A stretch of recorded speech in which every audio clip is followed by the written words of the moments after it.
नमस्कार दोस्तों, स्वागत है आपका आपके अपने चैनल सन्यासी मंत्रा पर। कुंभ राशि वालों, अगर आपकी राशि कुंभ है तो 28 जून, 29 जून और 30 जून 2026 के इन 3 दिनों को बिल्कुल भी साधारण मत समझिए। कई ज्योतिषीय विश्लेषणों में इस समय को आत्मविश्वास, नए अवसर और रुके हुए कार्यों में धीरे धीरे प्रगति का समय माना गया है। अगर पिछले कुछ समय से आपको ऐसा लग रहा था कि आपकी मेहनत के बावजूद परिणाम नहीं मिल रहे, कोई महत्वपूर्ण कार्य बार बार रुक रहा है, आर्थिक चिंता बढ़ती जा रही है या मन में बेचैनी बनी हुई है, तो अब परिस्थितियों में धीरे धीरे बदलाव के संकेत दिखाई दे सकते हैं। लेकिन याद रखिए, भाग्य हमेशा शोर मचाकर नहीं आता। कई बार वो एक छोटे से अवसर, एक साधारण मुलाकात या एक अनदेखे संदेश के रूप में आपके दरवाजे पर दस्तक देता है। सबसे पहले बात करती हूँ 28 जून की। कई ज्योतिषीय संकेत बताते हैं कि ये दिन आपके लिए नई उम्मीद लेकर आ सकता है। अगर आप नौकरी की तलाश में हैं, किसी इंटरव्यू का परिणाम आने का इंतजार कर रहे हैं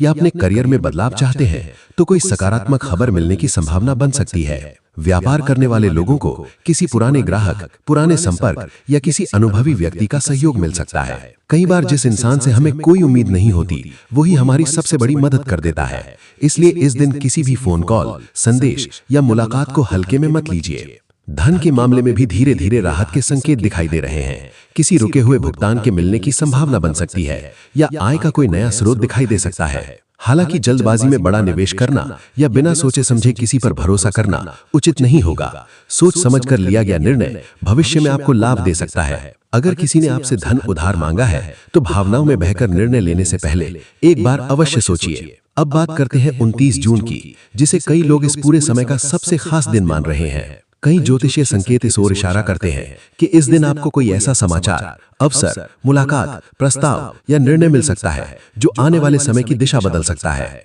कुछ लोगों को नई नौकरी का संकेत मिलेगा, कुछ लोगों को आर्थिक राहत मिलेगी और कुछ लोगों को यह एहसास होगा कि जिस रुकावट को वे अपनी सबसे बड़ी समस्या समझ रहे थे, वही वास्तव में ईश्वर की सबसे बड़ी योजना थी। कई बार भगवान हमें देर इसलिए कराते हैं ताकि जब सफलता मिले तो वो स्थायी हो। स्वास्थ्य की दृष्टि से भी ये समय पहले की तुलना में बेहतर माना जा रहा है। मानसिक तनाव धीरे धीरे कम हो सकता है।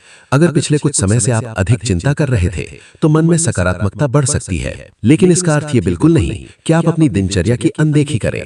पर्याप्त नींद, संतुलित भोजन और नियमित दिनचर्या इन शुभ संकेतों को और मजबूत बना सकती है। और अब अंत में मैं आपसे एक बात जरूर कहना चाहूंगी। अगर इन 3 दिनों में कोई नया अवसर मिले, कोई नया व्यक्ति मिले, कोई अप्रत्याशित फोन कॉल आए, कोई संदेश मिले या कोई नई जिम्मेदारी मिले, तो उसे बिना सोचे समझे ठुकराइएगा मत। कई बार किस्मत हमारी जिंदगी में बहुत शांत तरीके से प्रवेश करती है और जो लोग उसे पहचान लेते हैं, वही आगे चलकर बड़ी सफलता हासिल करते हैं। अगर आप भी भगवान महादेव में सच्ची आस्था रखते हैं, तो कमेंट बॉक्स में पूरे विश्वास के साथ हर हर महादेव अवश्य लिखिए। आपकी एक टिप्पणी किसी और के मन में भी सकारात्मक ऊर्जा जगा सकती है। अगर आपको सन्यासी मंत्रा की ये प्रस्तुति पसंद आई हो और आप चाहते हैं कि रोजाना इसी तरह राशिफल, ग्रह गोचर और ज्योतिषीय विश्लेषण सबसे पहले आपको मिलते रहें, तो वीडियो को लाइक जरूर कीजिए, अपने परिवार और दोस्तों के साथ शेयर कीजिए और सन्यासी मंत्रा चैनल को सब्सक्राइब करके बेल आइकन भी दबा दीजिए, ताकि आने वाली कोई भी महत्वपूर्ण जानकारी आपसे छूट ना पाए। हर हर महादेव। धन्यवाद।